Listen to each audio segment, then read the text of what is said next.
So welcome to the channel, and in this new playlist we're going to be having a look at another great British classic, the Triumph TR6. In this episode we're going to be having a look at what's involved in an unleaded cylinder head conversion. So after owning the TR6 for a couple of years, I've started to notice some blue smoke coming out of the exhaust under hard acceleration, and particularly on the overrun and then accelerating hard again, I get puffs of blue smoke out of the back. A typical sign that the valve guides were on their way out. So the head needed to come off to have the valve guides done, and while the head was off, I've decided to go for a unleaded conversion as well. So the exhaust seats on the exhaust valves would be hardened. So let's have a look at what was involved in getting the head off. So this is what the car looks like now. As you can see, the cylinder head has been removed and has been sent away to the engine builders for the conversion. Removing the head wasn't too difficult. There's lots of good YouTube tutorials as to how to do that. Fortunately for me, the studs that were located to hold the cylinder head into place came out really easily without any hard work or needing the stud extractor to get that done. The distributor came off quite easily, the exhaust manifold and the induction as well. The rockers unscrewed nicely from the top to get me to this position here. After removing the cylinder head, the only thing to notice here is that this is a recessed block. We've got a little recess here, probably about 0.5 millimetre to 1 millimetre, and also there's an area for a tab at the back. So I've been advised by the engine builder to use a Payen head gasket, so I've got that ready to go here, one for a recessed head. We've got the tab on the back that'll sit at the back of the cylinder block. Inspection of the bores shows that they're pretty good. There's no steps or any ridges there, so I'm pleased with that. And by turning the fan belt, the engine rotates freely and doesn't reveal any scores or damage elsewhere. So I'm pleased with the block and the lower half. I've just got to get the cylinder head back and we can have a closer look at that, and then have a look at the refitting process. So we're here at J&E Engineering up in Rosendale to the north of the UK, and we're going to pick up the TR6 head. So here's my TR6 head with its unleaded conversion and valve guides done. Let's get it open and see what we've got. Here's the new TR6 head on the bench then.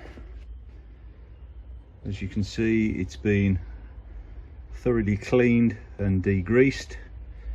Then in here we've had new valve guides put on. You can probably just make out the new double springs. We've got a seal put on there as well to prevent belt and braces, any oil ingress, and we've got new valves throughout. The head has been faced as well, so that will go nicely on top of the engine, create a good seal. A little bit of porosity here in the casting, but that should be fine. You can see here we've got new valves.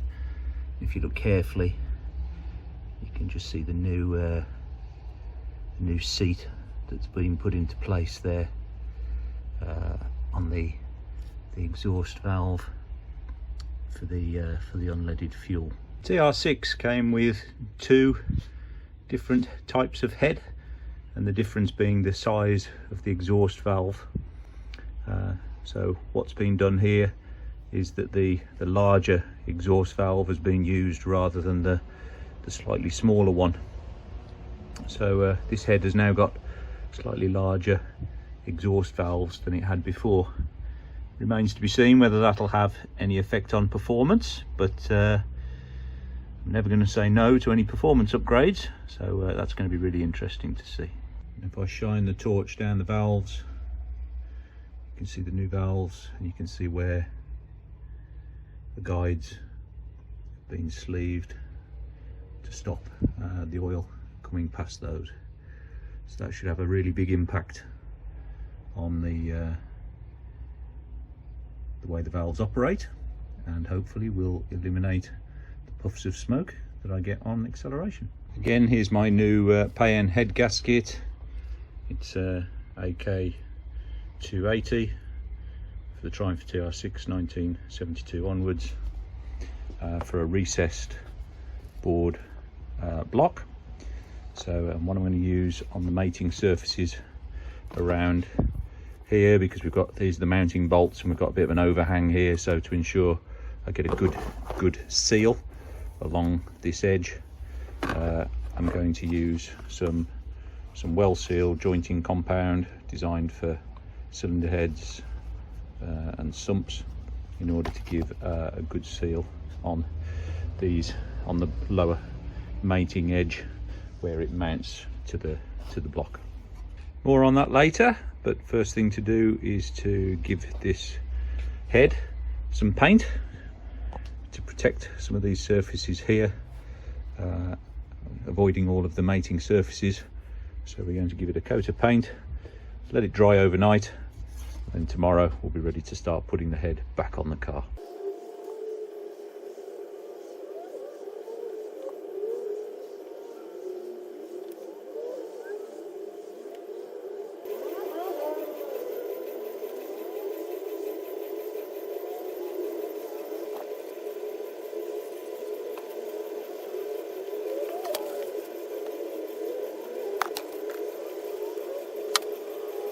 First step then is to get the bolts back into the head. I've been recommended to use the original bolts rather than replacement ones, as replacement ones tend to be not that good nowadays.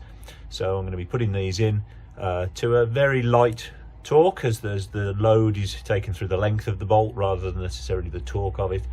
So let's get the bolts back in.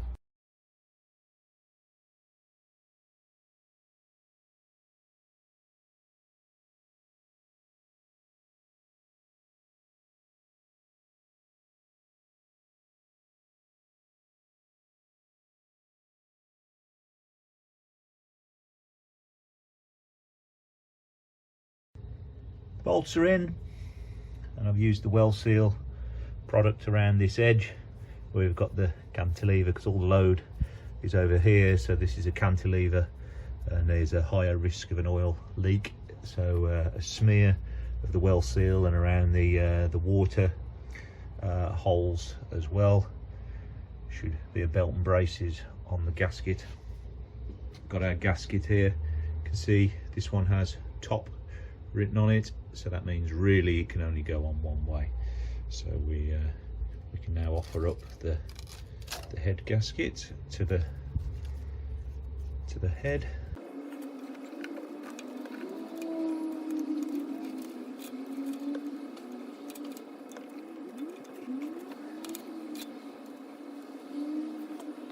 So I've done the same to the new cylinder head. So I've just got a smear of the well seal around the edge where push rods go through, and just around the main two water jacket holes at either end. So now I'm ready to offer up my head to the car. Seems mad really that this is the first time those cylinders have been seen in nearly 50 years, and I'm going to put this head on and those cylinders might never be seen again, but hey ho, can't stop progress.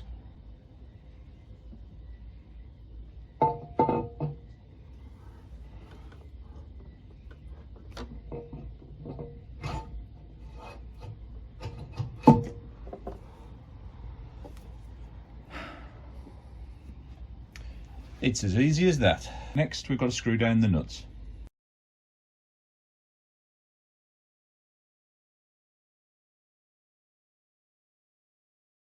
To tighten, I'm using the tightening sequence in the Haynes manual. This is it. It looks like it starts in the middle and then diagonally and across the block goes outwards, finishing towards the, let's have a look, towards the front by the looks of it, of the head. The torque is 65 to 70 pounds-feet, so I'm going to do that in stages. Maybe start at 20, then 40, then go up to 65, and then what I intend to do is leave the head overnight and retorque in the morning and see what that comes out with, and then I'm going to go for a 500-mile retorque as well. So just kind of belt and braces on everything really.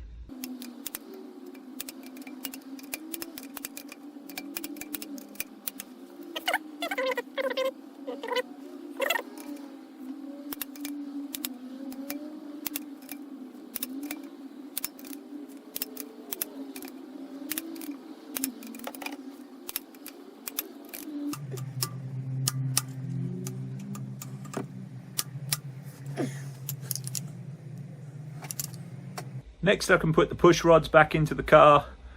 Good job I numbered them. They need to go back in the right sequence. So let's get those back in.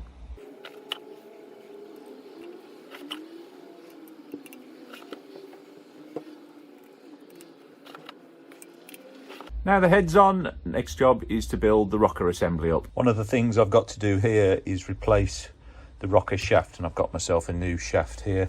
What I noticed on disassembly of this is one or two of the rockers had picked up very slightly on the shaft, and as a result were quite stiff in rotating. So to make sure it's working in its optimum state, I'm going to put a new shaft on it. While I was at it, the engine builder has reground the rockers for me. There were some that were quite heavily pitted and scored where the valve heads were, so these have all been reground as well to suit the new valves, giving me the best possible operating performance, I hope. Biggest tip I can offer on this is when you disassemble it, take lots and lots of pictures or videos to make sure that you can put the shaft back together in exactly the same way that it came apart. I did that, fortunately, so that's what I'm going to do now. I'm going to put the rocker shaft back together, ready to put on the car.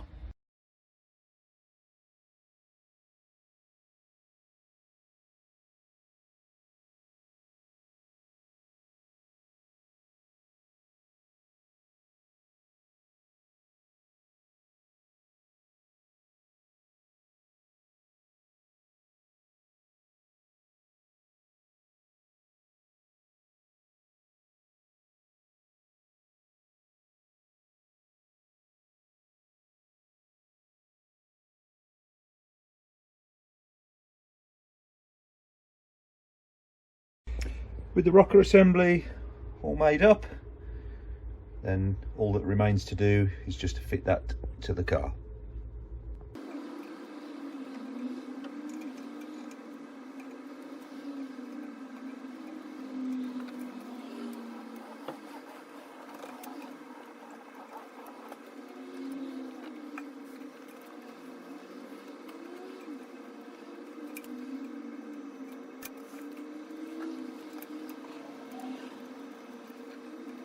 With the rocker assembly in place, push rods loosely connected, I can now tighten down these nuts to the torque of 25 pounds-feet.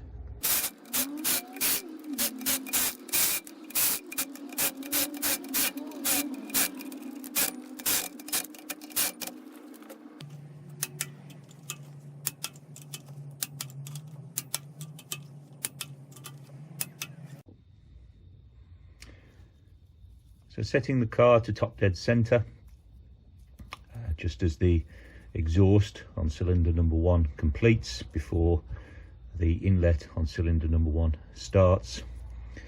Then I know that I've got top dead center. What I'm going to do now is adjust all the tappets to suit within specification. Lots of good videos on YouTube as to how to do this, so check those out for how to time those. But next step is going to be to set the tappets gap and then move on to the cooling system. With the tappets all set now to the specification gap of 10 thou, you can now move on to the coolant system, get all the pipes reconnected and get some antifreezing. First job then is going to be to reconnect the water pump and all the associated piping around that. So I'm going to put a new gasket onto the water pump here, use some of the well seal to give that a sealing face to the engine. The torque on the bolts here is 20 pounds-feet, so we're all ready to get this mounted on the car.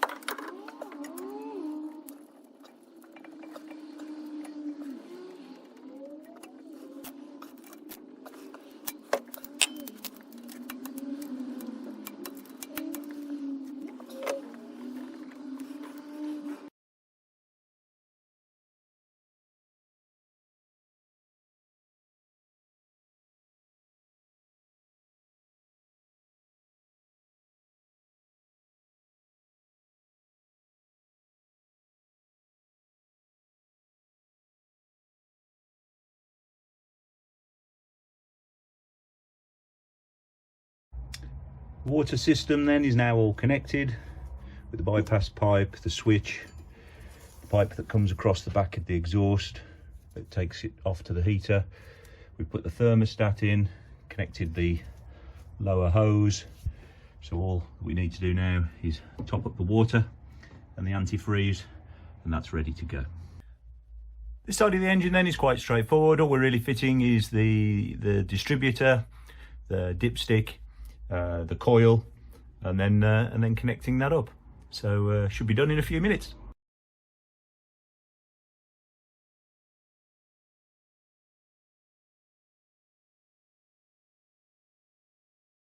So now with the distributor fitted, I can move around to the induction and the exhaust side.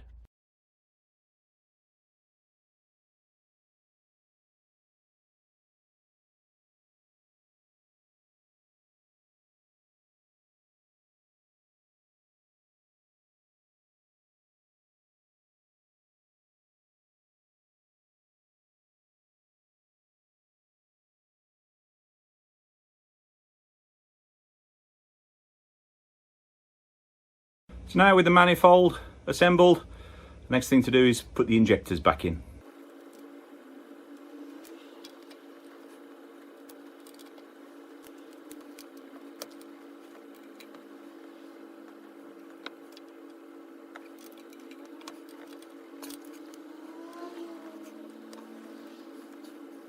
And now to put the cam cover back on.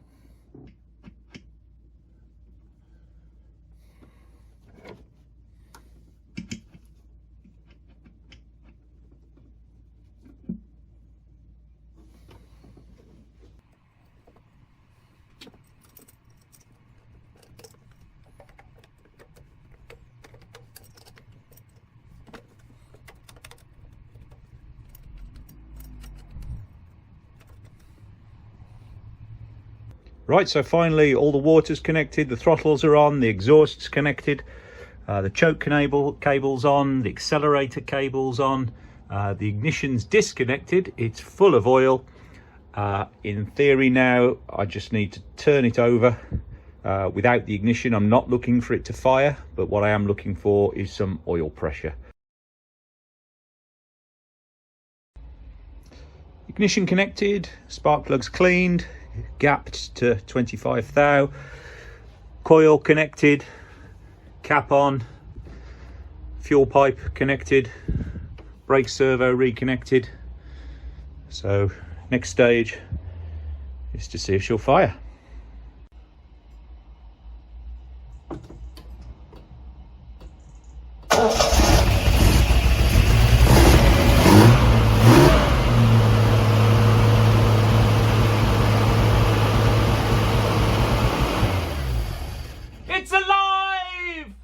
Well, it starts, and I'm really impressed at how easily it started. I thought it might take a little bit more effort than that, but it started straight away. So next thing to do then is to leave it to run for a little bit longer, check the water, recheck the oil. I'm going to set the timing, and there's other videos that I've done on that if you're interested in how I'm going to do that. And I'm also going to tune the throttle bodies by balancing the carburetors up, and then we can get the air can back on and do the final fitting before closing the bonnet. Finally, we've got the engine fully back together again, all the induction system back on, crankcase vent, everything's back in place, ready to close the bonnet, give it a really good test drive before rechecking oils, fluids, and make sure there's no leaks anywhere. But really pleased with how it goes, and if I turn the key, starts nicely and is ready to go. So once again, thanks for watching the video, thanks for liking, subscribing and all your comments. Hope you've enjoyed that and inspired you to have a go at replacing your cylinder head if it needs doing. Until next time, thanks for watching.